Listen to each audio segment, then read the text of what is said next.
Welcome to Ladies Talking Leafs. I'm Chris. And I'm Sil. And we're going to start off the show today by going back to our final show of season 6, where I brought out this bag. I just got to get it here. Yes. There it is. YouTube viewers, you'll be able to see this bag. Yes, it says the 1992-93 Dream Season, which I found this bag at my mom's house. And as far back as I can recall, I don't remember, I haven't seen anything from this bag since 1993. So back, I guess, on our last episode, I said I would pick out a few items that stood out. And as promised, these are the few items I picked out.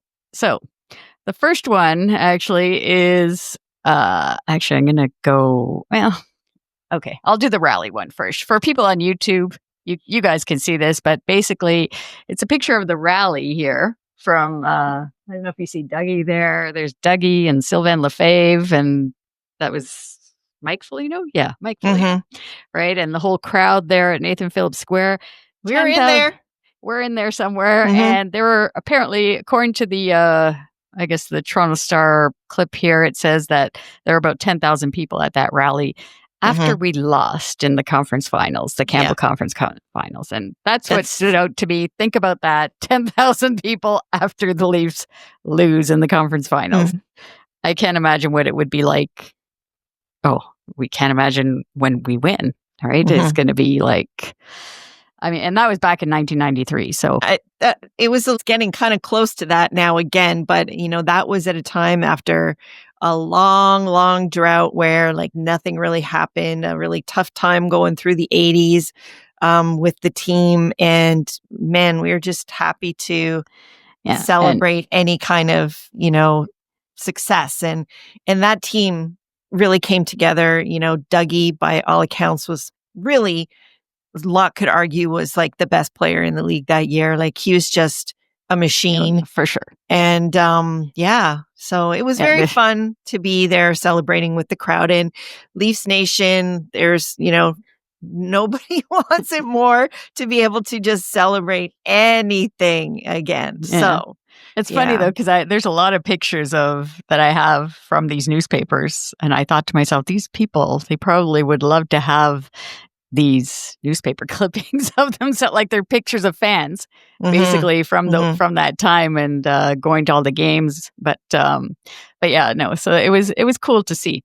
Okay, so number 2, this one, I don't know why. I don't know. It stood out for me. It was again for people on YouTube. It's Felix Potvin, a young Felix Potvin, and this was on, what day was this? It was May 11th. 1993. So this was Felix Potvin and Sylvain Lefebvre with his kids in a swimming pool in the backyard as they're preparing for playing the St. Louis Blues. That was in the second round. It was so hot at that time. Yeah. So I'm not surprised that they had the little pool out for them. But this just tells you, this is pre social media, obviously. And so this was what you got. It was the front page of the Sun. And the pictures of the players, a little bit of access for us fans to kind of see a little bit of their life behind the scenes as they get ready for their next playoff game. So the headline was "Everyone in the hockey pool and the cat is not afraid of water." That's so good. That was kind of neat. And then the final one. There's tons in there, but the final one that I found really interesting was this one. It's an article from the renowned Jim Proudfoot of the Toronto Star. He wrote about sports and the Leafs quite a bit. And there's no real picture here, but there was a picture of, but I don't know if you can see it there, but it's the words "killer instinct" that are mentioned. Okay. May 20th, 1993. So it says, Burns tried everything to instill the killer instinct and everything failed. So for me, that point was just the fact that Pat Burns obviously had the same issue with the Leafs back in 1993, well before Brendan Shanahan said those words in June of 2021. So that killer instinct. The more things change, the more they stay the same. So I think that's the elusive thing that every NHL team, not just the Leafs, is always trying to to harness, right? And that's what the Panthers have been able to do and why they've won the last 2 cups. So that's what every team is looking for in that, elusive, in those moments of adversity, and or even the most, the important time, to be able to put a team away. Yes. And that's basically what's been eluding the Leafs, is that even when we get up, in those crucial moments, we're just not able to put a team away. And that's the missing ingredient for sure. Yeah. And even back then, Pat Burns, felt the same. So yeah, you tried all these different, they go through it in the article, all these different combinations he was doing, and doing like a post, like the in-between period in the intermission chats and stuff like that, and talking to the players. He was trying all these different things, and none of them worked. So, and I mean, he had some real killers on that team. One had that nickname. So if they couldn't find it, I don't know. Anyway, so that's really great, Christine, that you still have those. I'm sure I have a lot of those things hidden away somewhere too, but I have not located them yet. I keep asking you for them, but you'll eventually dig them out at some point. Yes, I will. But these, I guess these things, they're just something. I mean, I'm going to go through a lot of them, like just to read some of these articles there, because it just brought, and all these pictures that we have. Again, it's like you said, Sil, about not having social media at the time. It really, you could see from the pictures that are in the news, were in these newspaper clippings, like, definitely there was no social media. But anyways. Yeah, absolutely. Yeah. Well, thanks for bringing out that bag of tricks that you had there, Chris. Yes. Very, very One interesting. Last thing. And yes. One last thing, though. The funny thing was, as I had to sign on to my computer to do something while I was looking at these. And for the password for YouTube, it's that secondary thing, it came up with 93. The number came up. And I thought, wow. I thought, I'm looking at these articles, and it said, like, when you have to do your secondary password thing or whatever it is, the number. Yeah, the secondary authentication. Yeah. It came up with the number 93. And I thought, I wonder what that means. I don't know. Well, we shall see. We shall see. Yes. Yes, little synchronicities. Yes, you always want to be aware and looking out for those. And yes, Leafs Nation, I'm sure everyone has that superstition and notices these little synchronicities that come up day to day. Or we do anyways. Yeah. I have a feeling that most of Leafs Nation is like like us in this regard. Anyways, okay, so before we move on to the rest of our show, just want to mention a new segment that we have coming up called Leaf It to the Ladies. We want to hear from you, and we're going to have information coming up about how you can do that. We want to have a chat with you on our show, so it'll give you a chance to leave some comments and some questions, and we will get that on not just the comment, but your voice as well right on our show. So look out for that, because we're aiming to have one segment of Leave It to the Ladies on one of our shows every month. So that's going to be starting in November. We're going to get that going. Yes. Yeah. So now we're going to get into the show, and we're going to start off by bringing back again our first edition this year of our segment of The Good, the Bad, and the Ugly. And then for our third period segment, we welcome to the show Sportsnet and Hockey Night in Canada ringside reporter Shawn McKenzie to give us some of his stories from behind the scenes. So without any further ado, let's talk Leafs. Okay, so The Good, the Bad, the Ugly, it returns. Yeah. And after only 3 games, I guess, we're recording this on the Monday. And and happy Thanksgiving before we get into that too. Yeah. Yep. To everyone there. Hope everybody had a good Thanksgiving. All right. So let's get into the good here. The good, I'm saying after the 3 games, is Craig Berube. I think going into his second season now, I think it's truly, he's going to start to do what I thought he was going to do last year a little bit more, where he might just sit a player in the press box at some point, or bench a player, that sort of thing, if he doesn't get what he wants. And he said after Saturday, specifically after Saturday's game, I mean, that was brutal versus Detroit on Saturday night, the way they were up 2-0, and then they just kind of thought the game was over, right? And Stolarz had to stand on his head. It could have been like 6-0 at one point for Detroit on the other side, right? But Craig Berube said after Saturday, it's all mental, and again, like it's a mental thing with these guys. They can't go from period to period and not, like, they're changing their game from period to period. He's like, right? He's like, they got to play. You totally can tell that, because I thought that they, in the first game, for example, they played really bad in the first 2 periods, and then they played well in the third period. They came out really well in that game against Detroit on Saturday in the first period, and then disappeared in the second period. Yeah. So they just are not consistently putting a game together. I mean, I know it's early. How long can we say that?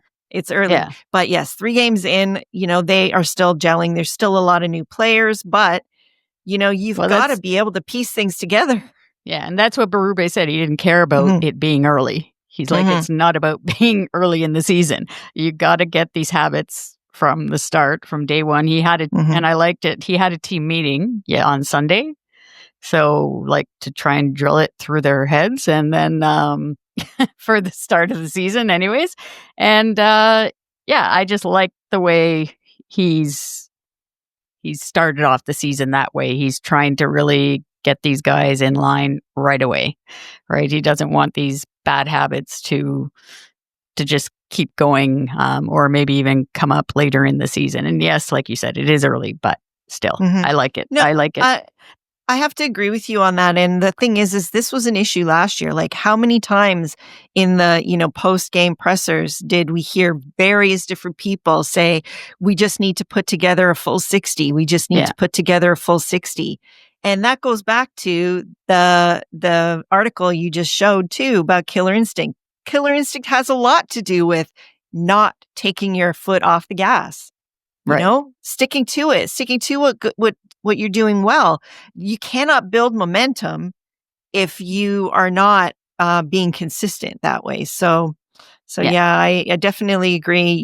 You may as well nip that in the bud right away, and you don't want to let it fester and get worse throughout the season. So anyway. So what's your good?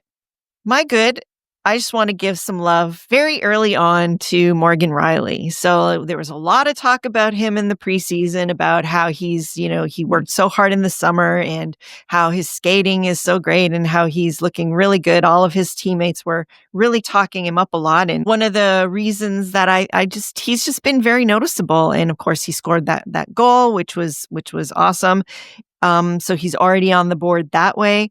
But I just feel like he's skating really well. And if he's already looking this good at the start, he's just going to get better and better and better. So I'm hoping he has a really healthy season as well. I don't want anything to derail him, that he can just, keep getting better and better as the season goes on. But so far, I think he's looked really good. Yeah. Yeah. The only thing I need him to, I guess, still, it's in general, is just the power play. Like he needs to get a little bit back into it, being the point guy on the power play.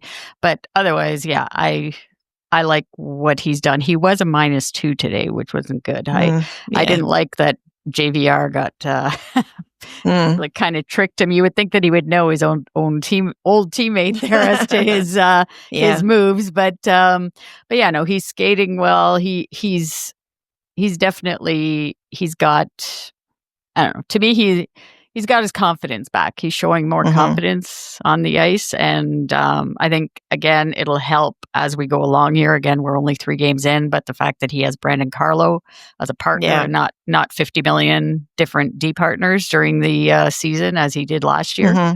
So that's going to make a huge difference. That's going to make a huge difference as we go along. So I do have an honorable mention.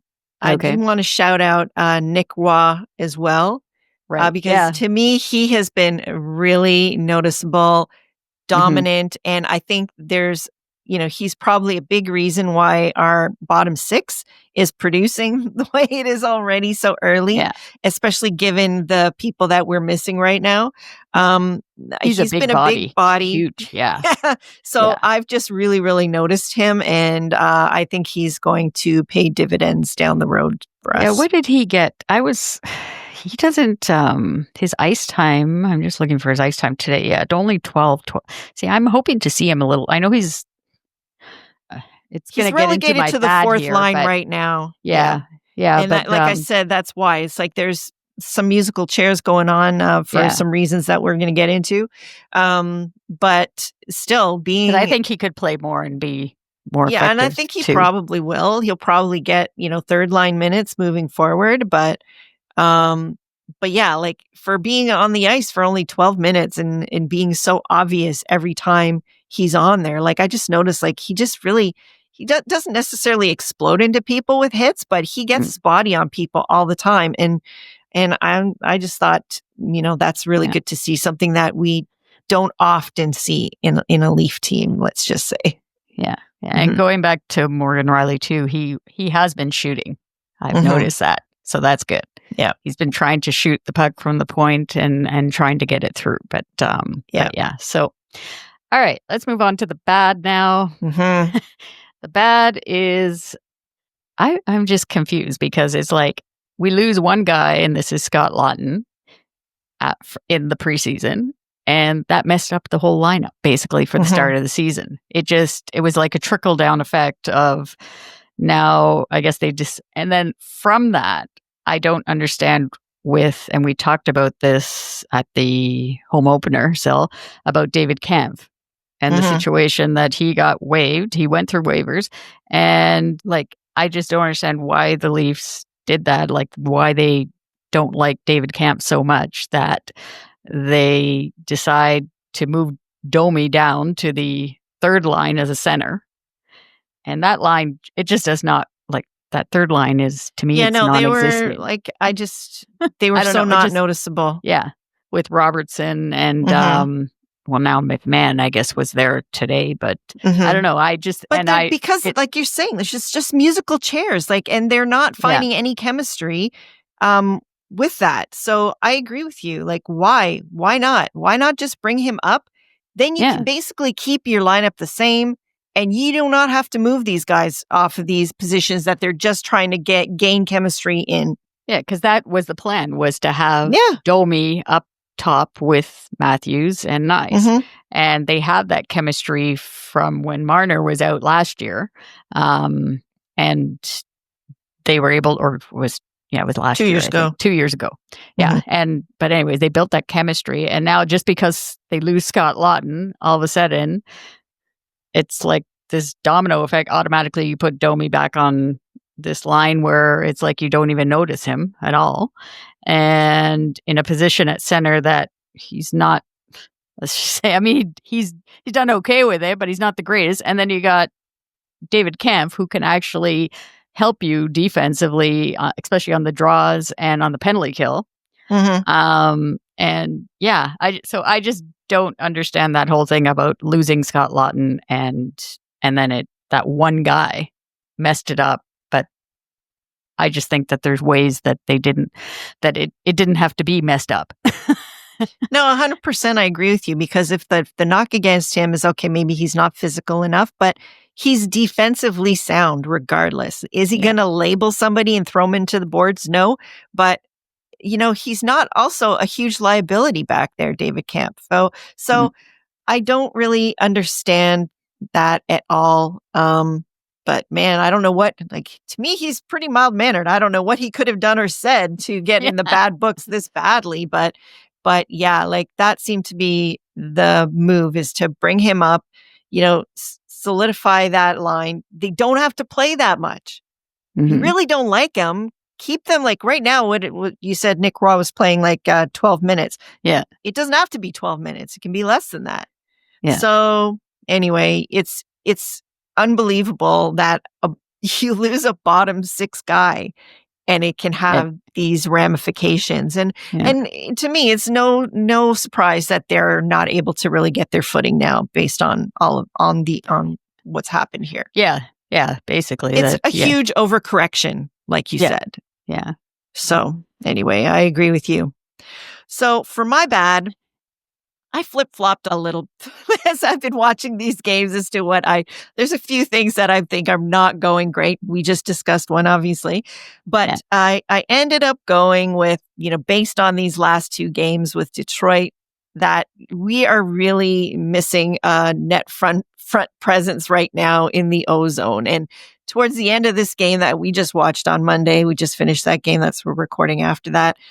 We noticed what good can happen when they actually do go to the net. Yeah. So, Matthew Nyes basically crashing in there, and then they finally get a goal there. So, I just feel like that's the thing that Detroit's done really well is they've been kind of on top of Stolarz, like really in tight to the net and messing with him, although a couple of those shots came from far out that they scored on. But the last one was, that was just a bad bounce off of Matthews to take the lead with the 40 seconds. But I would like to see Bobby McMahon. I mean, he's a big body like Matthew Nyes. Mm-hmm. He might be one of those players because he didn't play last year, right? Did he play the first game with? No, that was the one where he didn't play the first game. I think with when Craig Berube first.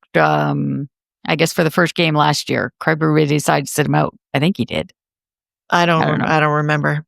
Anyways, okay, but he might be one of those guys that gets in the press box to get a first-hand view if he doesn't start using his body a little bit more. I mean, so, but like the two goals that they got today were both plays that they actually did find a way to get up there. But for the most part, Talbot had like free and clear views of everything that was coming at him. So, they definitely they've got those big bodies for a reason now. So they need to use them. They need to get in there. Yeah. And Dakota Joshua is another player like that. Because I have not even noticed him at all. Exactly. And that's totally what they got him for. So, he might be another 100%. Actually, he'll probably be the first one in the press box if he doesn't Possibly. Yeah. So, and other than that, the other things that I thought that were not great is they look slow right now, especially on the breakouts. Seems like they are struggling to get the puck out of our zone. That's not good to see early on. So, anyways, we'll keep an eye on that one. Yeah. Yeah. All right. And there is no ugly because, as usual, it's too early. I mean, we're not going to get in. I was going to mention one thing, but I actually didn't. I only read it on X. There were some fan comments. Apparently, for the home opener, they kept talking about Mitch Marner, the TV crew, the Sportsnet or Hockey Night in Canada crew. Good thing we weren't there to hear that. So good thing. That's what I thought. But that is ugly. Yes. So that is ugly. It's not the team, but it's like the coverage, and we do not want to hear about him anymore. So exactly. But people just need to forget about it. But anyway, it wasn't too bad on Saturday. I didn't find it bad. No, I think they mentioned him once. So, but maybe they got it out of their system on Monday. So on Wednesday, I mean. Last Wednesday. Yeah. Yeah.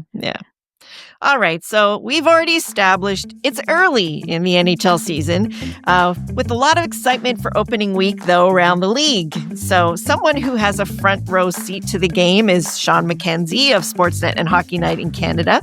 And he joins us now as our guest for our third period segment. For our third period segment, we're excited to have as our guest Shawn McKenzie from Sportsnet and Hockey Night in Canada. So hockey fans will know Shawn from his office rinkside interviewing our favorite NHL players and coaches, and he joins us now to give us his views on the game. So welcome, Shawn. It's so nice to have you on with us today. Oh, thanks so much for having me. I'm excited to do this. Yeah, I got lots of stories. We're excited to hear about this. Some stories about our favorite players. Yeah, I'm sure. Yeah.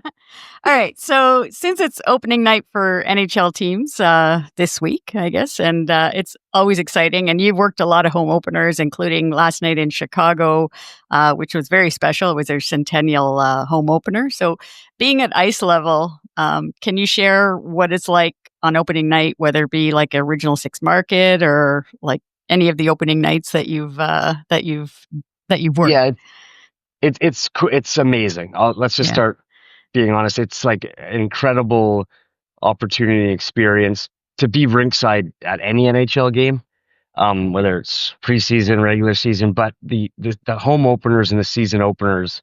I always laugh because we do so many broadcasts and we do so many games. But like your mind can play tricks on you in interesting ways. It's like when you're doing a preseason game, you're always focused and you're always, but it's a little more relaxed. The nerves are a lot less. Yeah. But like doing, when I did, Wednesday night's Leaf season opener, like you're like, oh my God, this is like, and it is big. It's important. It's special because I think you think in your mind, like all these Leaf fans, this is the moment they've been waiting months for. So like they deserve the best. And I'd imagine, I don't want to speak to what the players feel because I am not in their shoes, but I would imagine that's the feeling they get as well. Like it's the first big game. Everyone's been waiting for this. And, there's a certain expectation, a certain pressure. So I think being, in those moments and rinkside, you get the sense of like the excitement from the fans because we're all fans of hockey in our own, whether you're a Leafs fan or just a fan of the sport. So being, back in the rink after 3-4 months off and, the games finally have meaning after preseason, you're amped up, you're excited. And I think there's always a bit more of a buzz. And even like the day of the game, if it's an original six, let's say Montreal, Toronto on the opening Wednesday, there's so much more media and there's just added, there's alumni around. You walk by the rooms and guys are coming and going and you see different faces and it's all around. It's the best. It's awesome. Yeah. And Saturday nights must be even better though, right? Like, I mean, I don't know. Saturdays. I always laugh because my first ever, so when I started, I worked in Winnipeg, doing what we call like the news side, which is less broadcast and more kind of for our news shows. And it's more tape segments. I won't get too far into the weeds on it, but then I moved to Ottawa to do, the Sens broadcasts. And that's totally different because that's a lot more live. It's a lot of what I do now, but I just remember how much different it was because everything's live and you kind of got to think on your feet. And there was incredible amount of nerves. But I just remember the first time I ever did a Saturday Night Hockey Night in Canada game. Again, you tell yourself like, okay, this is just like any other game. Like, and you kind of try to calm yourself down. But then you're sitting there and we have our earpieces in so we can hear the studio. And all of a sudden they're like, okay, you're 3 minutes to air. And the show opening starts, and it's the Hockey Night Canada music, and then you hear Ron McLean, and you're like, "Holy shit!" You're like, this is. I was just gonna say, oh my God. Yeah. This is Saturday night. This is Hockey Night. This is really happening now. Yeah, and like this imposter syndrome. You're like, I'm not actually about to have to talk, am I? And your heart's racing, and then like again, it's your mind plays funny tricks on you. It's, you could have done a game 3 nights ago that wasn't a Hockey Night game, but because it has this history and it's so special and you hear people like Ron and you hear the music and like, you just know it's a big night. And so, for Saturday nights, and again, it's just like, whether it's, I 90% I'm in Toronto or Montreal. Like that's the thing. And Saturday nights when you walk into the rink, especially Montreal's crazy on Saturday nights, but Toronto, it's no different. When, you walk from the hotel or you park your car and you walk, it's just Saturday nights, everyone's out and about. There's a different atmosphere. People are letting loose a bit more. It feels right. Yeah. Well, you kind of, your dad obviously is in the biz, but you're doing a different thing than what he did. But did that kind of help you at all? Like, it's like, what kind of advice did he give you for, when you had your kind of opening night, like you just described? Well, I think, it helped in a massive way. It was obviously huge. Number one, 2 ways, and I'll start by going even further back, is I think the biggest way it helped was growing up around it. Because I think if you ask most people, about TV and broadcasting, they see what we do, but they don't really see, like, that's the tip of the iceberg. So if you watch a game, what you're seeing is like the final 3% of the day. And that's kind of what we've worked all day to get to. So I think that's the big thing of getting into broadcasting is like no one knows when you first start what the other 97% looks like. So I was fortunate enough when I was young. I was, even younger than this, but I remember it first kind of clicked with me of I knew I'd be interested in doing this was when I went to the I might script the dates, but it was I think the 2004 World Juniors, whatever year Justin Pogge and Steve Downey, it was that World Juniors. I just remember because those two were kind of the stars. And I went out with my dad for 2 weeks and I just sat on set with them. So they did 3 games a day and I would just go out and sit from basically it was like 9 a.m. until midnight. And they would just have their studio and I would just sit basically on like a little couch chair and just watch them do 3 games a day. So I kind of got exposed to, okay, this is the way on camera, and I got to see, and I always knew I didn't want to do what my dad did. I just saw how it blows my mind the work that he put in to get all those sources and all that, and I just knew you didn't want to be an insider. Yeah, no, I saw the chaos and the hecticness and the just what it took, and I immediately took a liking to what James Duthie did, and that was the guy that I would sit on set and watch. And so I got to see how he wrote on cameras and I got to see how he would come up with these ideas and the way they would come back from commercial break and all these little nuanced things that most people would have to learn once they're in the business or once they get hired. So I think that was the really cool part. And then I got to spend time with guys like Ryan Washog at World Juniors who would, say, write me a script and I'd write it and he'd say that's awful, that sucks, redo it. And so like he was guys like that I was so fortunate to have. And then when I did get hired, ultimately my dad's still one of the biggest resources for me. He still watches every one of my openings and I'll usually get a text right after that says, hey, good job, or I really like that one. And it's like without fault, like I can guarantee that 7:00 hockey night game at 7:06 when my opening's done, my phone will buzz and he'll say, hey, great job, I really like that. Or, and that means a lot to me because I can, if I do have ideas that I'm, questioning or thinking about, or, is this a good idea? Because, you second guess yourself so many times. And is this interesting? Is this the right angle? He's done it forever. So I can say, what's your take on this? And he's just a sounding board that, it's a pretty good resource to have a guy who's done it all his life, right? That's a pretty good guy to go to and get advice from. Absolutely. Absolutely. So we're going to get into like what you actually do now. So over the years, you've had the opportunity, obviously, to interview a lot of Leafs players and coaches. So are there any Leaf players, past or present, who showed more of their personality to you, who were a more engaging interview? Yeah, I think it's interesting because there's always I'm trying to figure out how to phrase this because I think there's a lot of players who what you see isn't always what you get, and I think there are players that what you see is what you get, and it's interesting because I think I broke into covering the Leafs in a really interesting time, and it was Salute Gate, it was the waffles, it was the prime of Dion Phaneuf and Kestel and Bozak, and a really interesting time when I was probably 22, 23, and there was days when like it was combative. Like there was guys from the news shows would show up and be challenging players, and so I think there was all this. It was a lot of.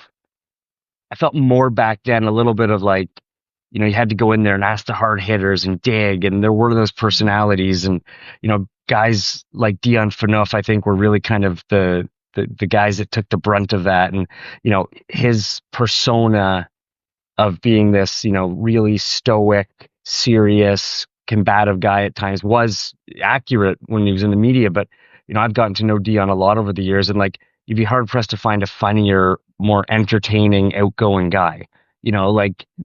Interesting, and the way he talks is so different in the media. So I think people kind of labeled him this serious hockey robot, And maybe that was the way he wanted to be because he was the captain. But then you talked him away from the game, and he was so funny and so engaging. And I always say, like, Dion's one of my favorite people, that I've spent time with and still is. I'm always so fortunate when I get to run into him to chat with him.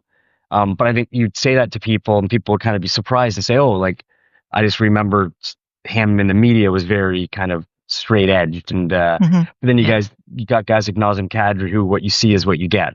And I mean that in the best possible way. He was outgoing. He was personable. You ask him a question, he gives you an honest answer. He wasn't afraid of saying something, I don't know if controversial is the word, but if he thought it, he'd say it. And I think that's what made Nas so great. I think it's what made him a really good hockey player, and still is because he's so self-confident. And You guys like that right are always interesting. Yeah. You brought up the right guy for Christine. He's one of her faves. One of my favorite he's players. the best. Yeah. Yeah. And that thing is, you see him around the rink, and he is exactly the guy that you see in the media, the guy that you see on the ice, and that's, I think a guy that's just really confident in who he was. I'm trying to think of, there's been so many guys over the years that have come and gone, right? It feels like there's been so many variations of this Leafs team. Who's maybe like on our current roster the most like that, like the most, most like Naz, maybe? That's a good question. Like it's funny because some of the guys like Nat, like Steven Lorentz is amazing.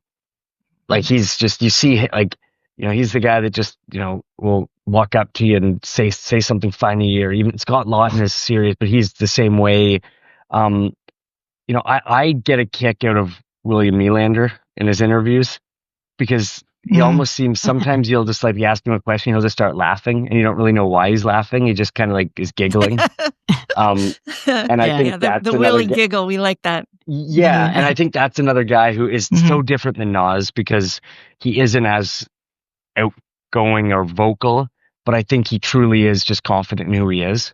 So I think like the Willie you see with us is like the Willie that you'd see on the street. I think like, from my understanding, Willie's the type of guy that you walk down the street in Toronto and he's just walking his dogs, and you could just sit and chat with him, and he's just like a normal everyday guy. And to be that big of a star in a city like Toronto is impressive. So Willie, I think Willie. They seem to be leaning into that a lot right now. I think that his star is like, I didn't think it could rise that much more, but it really seems to be.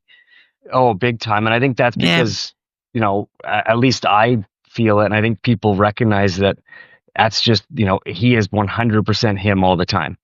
The way he plays the game, the way he acts, the way he dresses, the way he talks, the way he treats people, that's who he is. And I think, everyone has their own different, oh, sorry, I just hit the tripod here. It's a little shaky. I think in my job, you learn the ins and outs of, who you're interviewing and the type of questions you can or should ask them, and what type of personality they have. Like, and the thing I respect about Austin a lot is Austin is the type of guy who, like, he wants a good question. I think if you ask him, he's intelligent in the sense that I think if you ask him a closed-ended question or a type of question that, doesn't necessarily deserve a good answer, he won't give you one. And I think it, or if you ask him a question that, is maybe trying to lead him one way or, steer him in a direction you want, he's smart enough to go, no, I'm not going to just give you the soundbite, or I disagree with that. So he's a guy that I think, you have to be pretty smart with and sharp, and, he'll call out BS, and he will, take a question and steer a different way if he disagrees with it. Where some players, I think, just go, yeah, sure.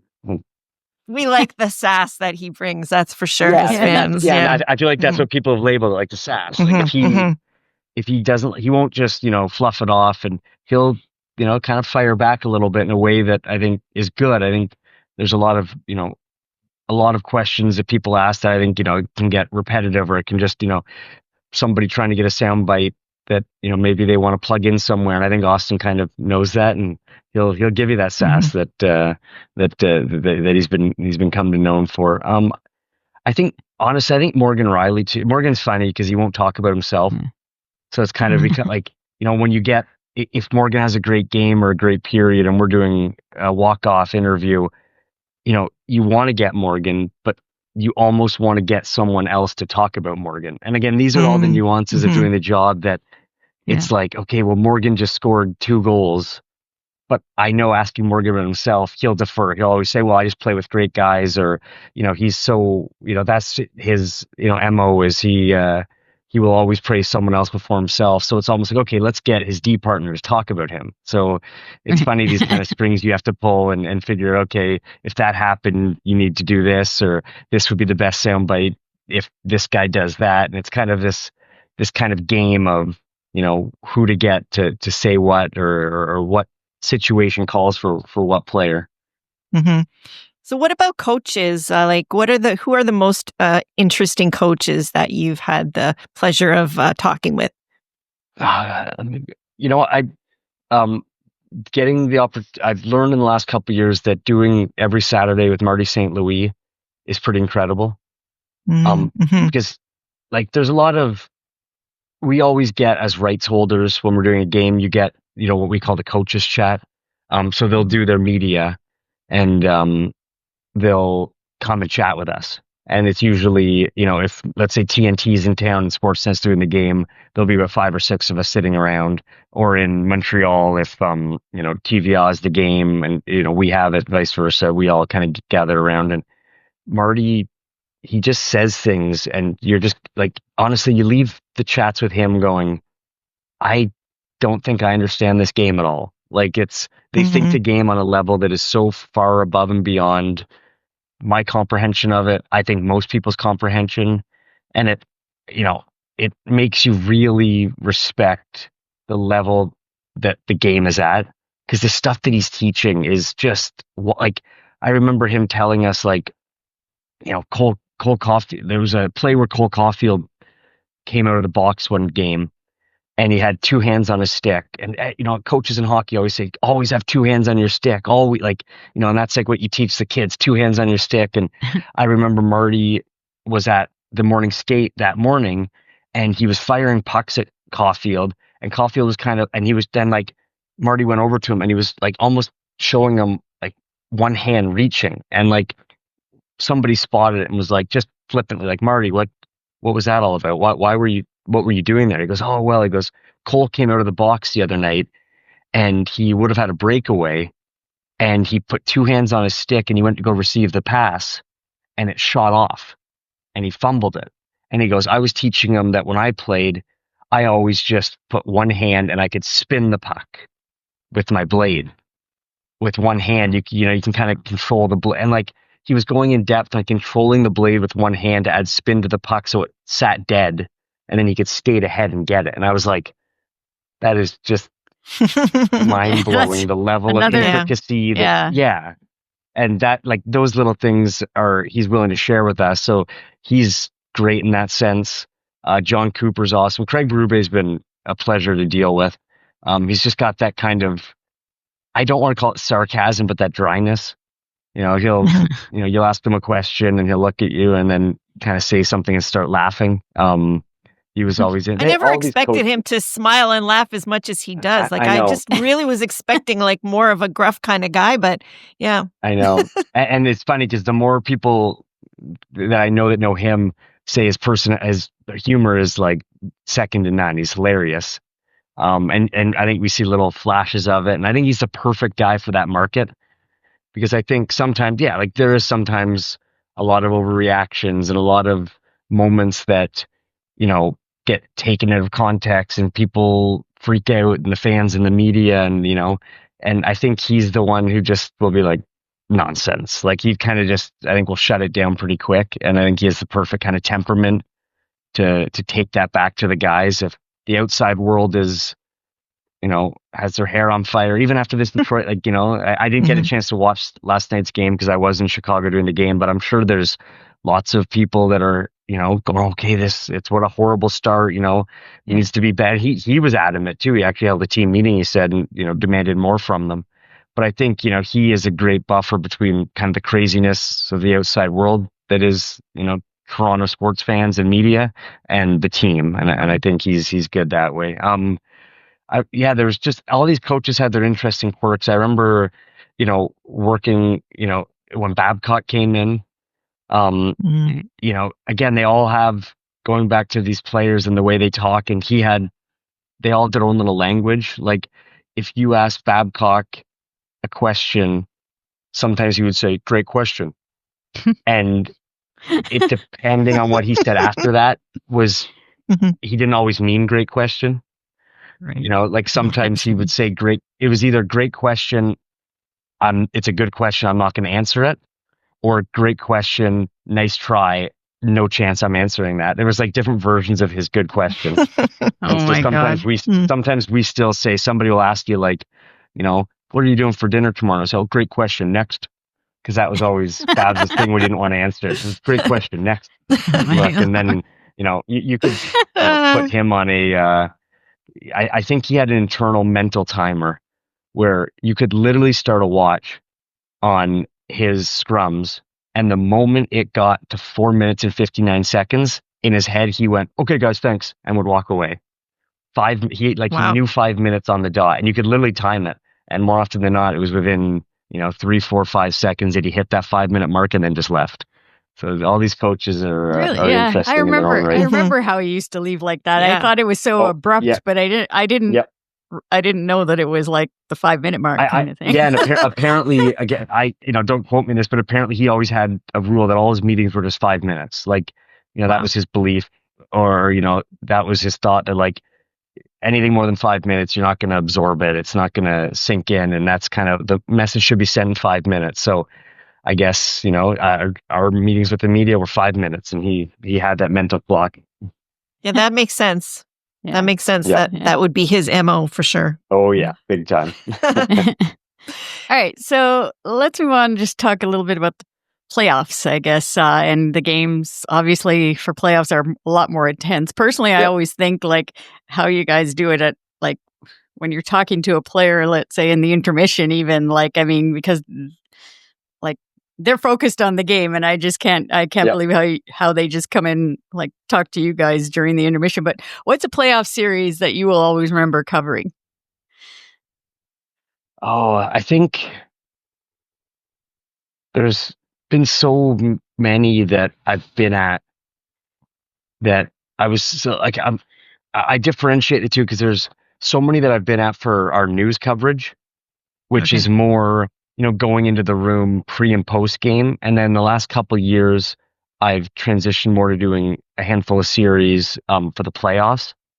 And I think doing the news stuff is amazing, but I think there's a different element of the broadcast where you're more you feel the energy more of the game because you're not sitting up in the press box. Usually if you're doing the news side, you're up in the press box with a bag of popcorn for the anthem, and you're kind of just sitting in ready to watch. Where the broadcast is like, you're, like I said, you're taking the throw from Ron and you're teeing up the game. And I think that I got to do 2 series at Madison Square Garden 2 or 3 years ago now, and that was incredible.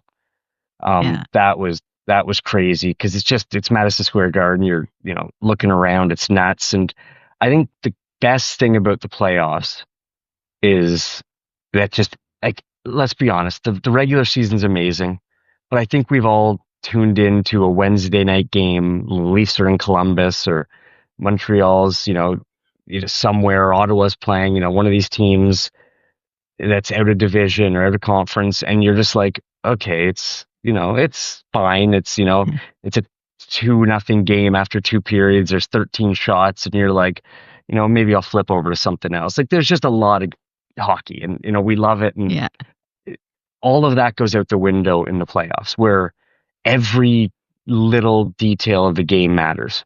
Like every one face off, every one puck battle, every hit. And I think a 1-0 game with 13 total shots in the regular season after 2 periods is a snooze fest.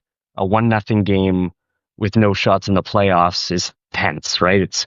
There's tension, it's tight, it's hard checking, it's kind of everything you want.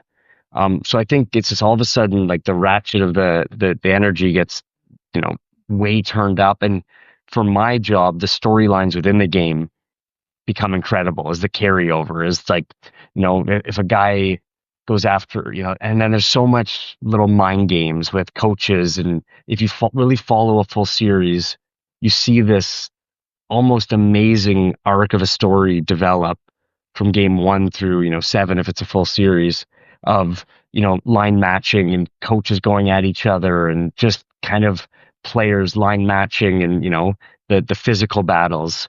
It just kind of develops and you see just kind of how good the game is that way. But to go back to the question, I'll probably never forget doing games in Montreal last year. That was the loudest I've ever heard a building. That was like, people say, oh, that's a loud building. And I've said that before, oh, that's a great atmosphere. I don't think I really know or knew what a loud building was in hockey until last year's playoffs. Doing Montreal, that was just crazy. Yeah, the Bell Center could be really get loud. I mean, we always say it's the way the acoustics in the building, let's just say, right? The way the Scotiabank Arena, I mean, we're pretty loud up top. We're like 4 rows from the top of the building, but unfortunately, the lower rows with the corporate crowd there isn't quite as loud. But well, and it's funny. People talk about the Leafs crowd noise as I know it's the insult that other fans throw around. And look, it's is Scotiabank the loudest building? No, because it is a corporate crowd. It's crazy. It'd be crazy to deny that when you just look and you see what it is. I'm there once or twice a week. But what's crazy to think about is like you go to San Jose, you go to any of the California teams, you go to Dallas, you go, like I could name every single city in the NHL, but especially the far ones. And the amount of Leaf fans that pack the glass for warm up is wild. Like they travel everywhere. You guys have seen it. Like it's just absolutely crazy. And like I remember, like you go to Dallas and you're walking out of the hotel and there's 30 Leafs fans in jerseys and they recognize you and they chat. And we came from Mississauga, or we came from just like everywhere all over the city. And that's what I mean. If you could pack 1,000 Scotiabank arenas with Leaf fans, and it would be wildly loud. And that's the thing is I think that's why up top's so loud. But I think if you filled Scotiabank Arena with a handful of the fans that would dream of being in there, it would be the loudest, craziest building in the league. Let's be honest. That's the truth. Especially Buffalo. Buffalo's obviously you see what it's like and how loud it is there and the chants, and they drown out the Sabres fans, and like that is a true indication of what Leaf fans are all about. So I think just saying, oh, the Leafs have a bad crowd is a horrible representation of Leaf fans, because I think, like I said, you could fill a 500,000 seat stadium with Leaf fans if you gave away tickets, and it would blow the roof off of a place. It's that's why everybody loves us in the NHL. It's true. It's the Dallas Cowboys. It's the Leafs. It's the big markets. It's the Lakers. It's the these famous institutions. Or there's probably a little jealousy. Yeah. All right. So we got one more question for you, because we are a Leafs show. But we have to ask you, how do you think the Leafs are going to do this season from what you've seen covering the preseason and the behind the scenes that you get a chance to see? I think they'll be fine. I think last year was interesting because I think we saw flashes of what Craig Berube wanted. And I think we saw the growing pains of having a new coach come in and really change the system. And I think this year we're going to see even more of that. And I think him and Brad Treliving have now instilled a lot more of the players that they like. I think you look at the third line, obviously the Lawton injury really, really screwed things up. And I think we saw the trickle effect of just how much it threw everything in flux. You no longer have Max Domi up on the top line. That's the guy that they wanted to be there. He's forced to come play the middle. And then, is it Michelli? Now apparently Easton Cowan's popped up to that line. That third line with the newcomers was supposed to be, the real kind of energy checking line. Yeah. And then that that blows up that new look third line, and then the fourth line becomes scattered all over. So I think it's hard to look at just these last couple games and make an assessment. Last two, I should say. But look, the Leafs will be the first ones to tell you that game against Detroit last night, they weren't good enough. But I think they're finding their footing. They're becoming a more defensive team. If anything, I would say the thing that concerns me a little bit is they just haven't been playing with a ton of speed. I think that Leafs team is always so good when they move their feet and they're so quick and they can kind of catch teams on the back foot. So I would like to see a little more speed from them. But I think that the Craig Berube style of game is different than maybe what Leaf fans have been used to seeing before, where they would win 5-4 and they would score 4 goals in the third period and it would kind of be crazy and exciting and fun. I think they'll be fine. I think whether you love them or hate them or no matter what you think of them, losing Mitch Marner is going to be a huge adjustment. I think that's going to take time. That's a guy that rode shotgun with Austin Matthews for his whole career. So, they had great chemistry. I think in the long run, come playoff time, will they be better for it? I think, indications would be yes, because the way I look at it is, you can say that, oh, they're, worse off without Marner, but they haven't had success in the playoffs. So the simple fact is something had to change. You can't keep doing the same thing over and over again with the same lineup and expecting it to work. So, is this the right fit come playoff time? We don't know. It's going to, have to wait and find out. But going into the playoffs with the same mix, I just don't think was, an acceptable route for the Leafs. And so I think you look at these teams and, it was Florida's third line, I think, that really kind of killed the Leafs last year in the playoffs and I think helped get them to the Cup. So I think, it's not always about, is it going to be Marner or is it going to be Matthews or Nylander steals a show come playoff time? It's going to be those depth guys. So I think they hope they found those guys. So we'll see. But that's a whole long way to say, like, this team, I don't know anymore. It's crazy. It's just, right when you think you got them figured out, you don't. So I think, they have some demons to, overcome. I think Leafs Nation has some demons to overcome, but it's always exciting. Yeah. Well, we got 80 games still to go, so lots of time, right, to figure it out. And I remember I've been in so many media scrums, over the last 10 years where it's 3, 6, 9, 12. Take any variation of the early parts of the season, and it's what's wrong with you guys? You're not. Why aren't you winning? And panic, and they always have made in this stretch have been a playoff team. Yeah. So I don't know. It's, there's so many teams that start off hot and there's teams that kind of limp through the first 10 games, but ask me again in 3 months. I think we'll have a better ask me an American Thanksgiving. American Thanksgiving is the gauge, right? They always say where you are at American Thanksgiving is kind of the team you are. So, Canadian Thanksgiving's too early. American Thanksgiving we'll discuss. Yeah, so I guess we'll see then in about 6 weeks or so where we're sitting. So thank you so much, Shawn, for coming on. Your stories have been incredible. And it's just so, we've seen just from the background, just from what we've been able to see what you guys do. It's like really people don't realize the amount of work that goes into what you guys do behind the scenes. So we appreciate the product that you put out there for us on a regular basis. No, I appreciate what you guys do because, being a Leafs fan, I know it can be tough. I know it can be hard, but it's, we need people to watch the games and get excited about, what we put out there in our content. And, I love that you guys, have the passion and, obviously have created this. So I'm honored to be on and, I'm always excited to run into you guys at the rink. Well, thanks so much. And we have loved having you on. So everyone, hockey fans, look for Shawn on Sportsnet and Hockey Night in Canada throughout the NHL season. Thanks a lot, Shawn. Thanks, Shawn. Thank you.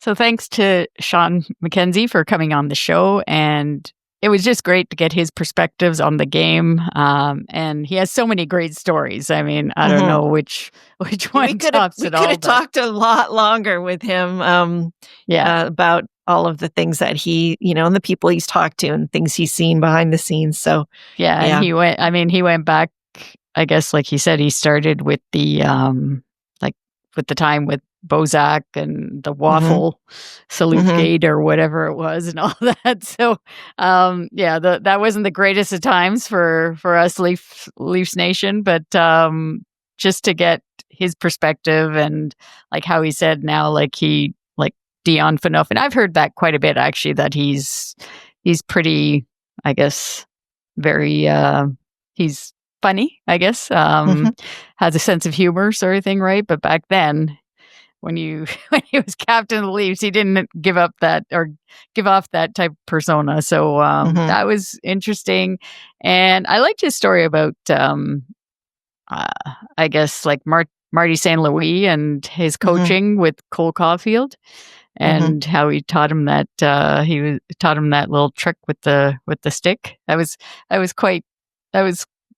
very detailed, and it was interesting just to, because we wouldn't know that as fans, obviously, to see that part of it. So yeah, I like the fact that coach is willing to share some of that behind the scenes knowledge with these guys is pretty cool as well. So for me, I really liked how he talked about, when we asked about players that had more personality, and how he talked about Nazem Kadri, how, the person we see is the person he is. And so I just thought that was cool that, they get that perspective of seeing players, a little bit more as themselves, but then, the way they portray themselves and how different they are that way. But I just thought that was good. And I was glad that he brought Naz up as an example for you, because I knew that you would be happy to hear that. So yeah. And I still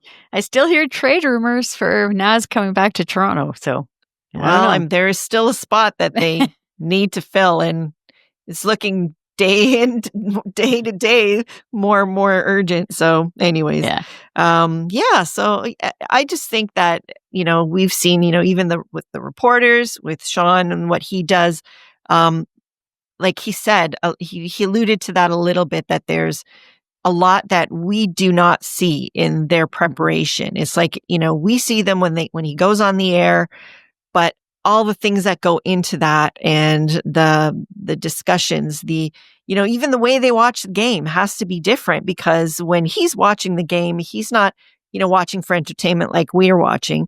He's watching because he's trying to pick up on that, that storyline, the narrative. Like, what is he going to ask these players about? He needs to pick up on these nuances. And I think he does an amazing job of, delivering that kind of, story to us during the game. So, and as long as his dad I think he always gives him the thumbs up, right? Bob McKenzie from I guess he always checks in with him afterwards to tell him good job, right? So that's when you have Bob McKenzie telling you good job, I think it's pretty good. Absolutely. Yeah. All right, so now we're going to get into some of the upcoming games. October is one of 3 very busy months at home. We are in the middle of a 5-game homestand right now. I think the Leafs may want to go on the road after this last game, but anyway, now that's starting with the back-to-back with the Red Wings and the Predators. So next up is the Rangers on Thursday night, and then the Seattle Kraken come to town on Saturday.